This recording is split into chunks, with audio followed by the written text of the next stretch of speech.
ஜெய ஜெய சங்கர, ஹர ஹர சங்கர, மகாபிரிவா சரணம். அனைவருக்குமே வணக்கம். நாம் நம்மளோட குலதெய்வத்துக்கு எவ்வளவு முக்கியத்துவம் கொடுக்கிறோமோ அதனை பொறுத்து தான் குலதெய்வத்தின் ஆசியானது நமக்கு கிடைக்குமா. நாம் குலதெய்வத்தை எந்த அளவுக்கு நல்ல முறையில் பாதுகாத்தோம், மாதம் இதனை போன்று குலதெய்வத்திற்கு ஒரு அர்ச்சனையோ அல்லது ஒரு தீபத்தையோ நம்ம ஏற்றிட்டு வரணுமாங்க. அப்படி நம்மளோட குலதெய்வம் கோவில் நம்மளோட வீட்டிற்கு அருகில் இல்லைனாலும் நம்மளோட வீட்டிலேயே பூஜை அறையில் ஒரு குலதெய்வத்திற்குரிய ஒரு புகைப்படத்தை வைத்துக்கொண்டு, பெரிய புகைப்படமோ சிறிய புகைப்படமோ ஏதாவது ஒன்றை எடுத்து வைத்துக்கொண்டு குலதெய்வத்தை மனதார நினைத்து கொண்டு நம்ம இந்த ஒரு விளக்கையும் அதுக்கப்புறமா குலதெய்வத்திற்கு நம்ம படையிலையும் படைத்து நமக்கு என்ன வேண்டுதல், நமக்கு என்ன ஆபத்துகள் இருக்கிறதோ அதை நம்மளோட குலதெய்வத்திடம் நம்ம கேட்டோம் அப்படின்னா குலதெய்வம் கட்டாயம் அதை நிறைவேற்றி வைக்குமாங்க. நம்ம எந்த ஒரு சாமியை கும்பிட்டாலுமே கோவிலுக்கு போய் தான் கும்பிடணும் அப்படிங்கிற மாதிரி எதுவுமே கிடையாது.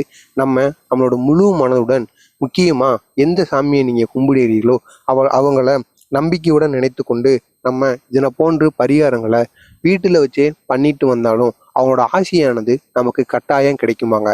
அதே போன்றுதான் நம்மளுடைய குலதெய்வத்திற்கு நம்ம வருடத்திற்கு ஒரு முறையோ அல்லது அருகில் இருந்தது என்றால் மாதத்திற்கு ஒரு முறையாவது இந்த ஒரு இதை வைத்து குலதெய்வத்தை நம்ம அதாவது குளிர வைக்கணுமாங்க. அப்படி குலதெய்வத்தோட மனதை நம்ம குளிர்ச்சி அடைய வைக்கும் பொழுது நமக்கு வருகின்ற எல்லாவித ஆபத்துங்களிலிருந்தும் குலதெய்வம் நம்மளை காப்பாற்றுமா.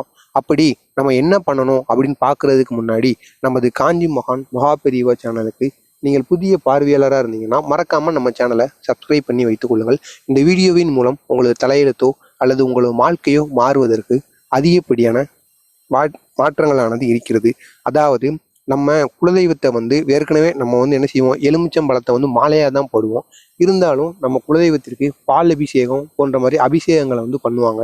நீங்கள் எலுமிச்சம்பழ சாறு இருக்கிறது அல்லவா, அந்த எலுமிச்சம்பழ சாறை வச்சு அபிஷேகம் பண்ண சொல்லணும். இல்லைன்னா இளநீர் இருக்கிறது அல்லவா, அந்த இளநீரை வைத்து அபிஷேகம் பண்ண சொல்லலாம். பாலை வைத்தும் அபிஷேகம் பண்ண சொல்லலாம். இதனை போன்று இருக்கக்கூடிய அடுத்ததாக பன்னீரை வைத்து நம்ம குலதெய்வத்தை அபிஷேகம் பண்ணலாமா. தேன் இருக்குது அல்லவா, அந்த தேனையும் வைத்து நம்ம குலதெய்வத்தை அபிஷேகம் பண்ணலாமா. இப்படி ஒரு பொருளின் மூலம் நம்ம குலதெய்வத்தை அபிஷேகம் பண்ணும் பொழுது நமக்கு வர இருக்கின்ற பிரச்சனைகள், அது மட்டுமல்லாமல் ஏற்படுகின்ற கஷ்டங்கள், நம்ம செய்த பாவங்கள், பூர்வ ஜென்ம பாவங்கள் என அனைத்துமே விலகுவதற்கு இது ஒரு அடிப்படை காரணமாக இருக்குமாங்க. எனவே நீங்களும் உங்களது குலதெய்வத்திற்கு இந்த ஒரு வழிபாட்டை மட்டும் பண்ணி பாருங்க.